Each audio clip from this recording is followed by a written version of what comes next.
আজি যেটো পশ্চিম পাকা গাঁও পঞ্চায়তৰ 6 নম্বৰ ৱাৰ্ডটো আমাৰ আগৰে পৰা আমি জানো, সকলোৱে জানে ইয়াতে যথেষ্টখিনি কংগ্ৰেছী মানুহ আছিলে, কিন্তু আজি তেখেতসকলে আমাক নিজে আমন্ত্ৰণ জনাই পেলাই ইয়াতে এখন সভা পাতিছে আৰু তেখেতসকলে কৈছে যে ইয়াত তেওঁলোকে UDFত জইন কৰিব। আপোনালোকে নিজে দেখিছে ইয়াতে বহুতো বাঘা আগৰ পৰাই কংগ্ৰেছ কৰি অহা, কংগ্ৰেছৰ বুথৰ প্ৰেছিডেণ্ট, বুথৰ ছেক্ৰেটাৰী, একোজন নিষ্ঠাবান কংগ্ৰেছৰ কৰ্মী আজি কংগ্ৰেছ এৰি পেলাই এই দলত যোগদান কৰিছে। ইয়াতে বহুত ভাল লাগিছে, যথেষ্ট ভাল লাগিছে। সকলোকে মই দললৈ স্বাগতম জনাইছোঁ।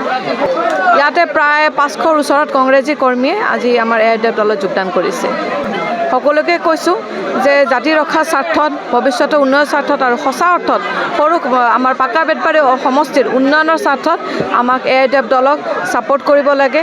আপোনালোকে বহুত দল দেখিছে, বহুত বিধায়ক দেখিছে, আমাক অকণ শক্তি প্ৰদান কৰক, আমাৰ কাৰণে অকণ দুৱা আশীৰ্বাদ কৰক, আমি যাতে ৰাইজৰ হৈ এই সমষ্টিবাসীৰ উন্নয়নৰ হৈ অহা দিনত কাম কৰিব পাৰোঁ। মই তাৰমানে এতিয়া ক'বলৈ গ'লে কংগ্ৰেছ দল আমি আমাৰ বাপ দাদা 14 পুস্তানে কৰি আহিছে, কিন্তু এনেকুৱা লাগিছে যে কংগ্ৰেছৰ আমাৰ শৰীৰৰ ভিতৰত কংগ্ৰেছটো লাগি আছে।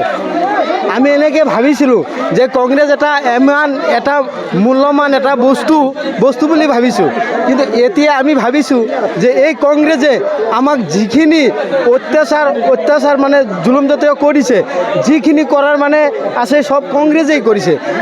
আমি আজি 20 বছৰ ধৰি আমি কংগ্ৰেছ কৰিছোঁ, কিন্তু কংগ্ৰেছত আহি আমি এই যিটো লাঞ্ছনা বাঞ্ছনা পাইছোঁ গোটেইখিনি মানে এই কংগ্ৰেছৰ পৰাই পাইছোঁ।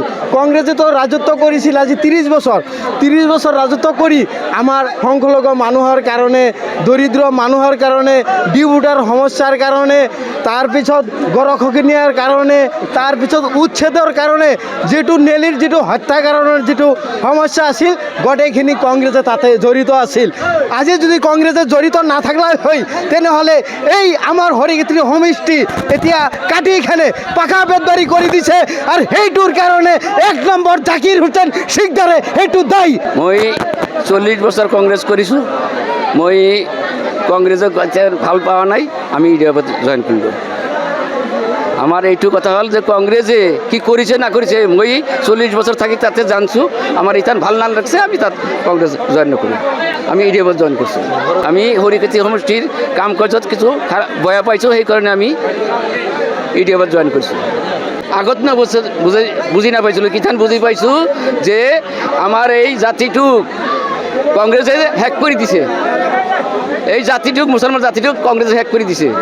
কোনো জায়গাতে আজি পর্যন্ত কোনো জায়গাতে কোনো কথা কওয়া নাই, মিডিয়ামে কওয়া নাই যে আমার মুসলমানের কি অত্যাচার করি আছে, এবিলাক কিন্তু কোনোদিন কওয়া নাই।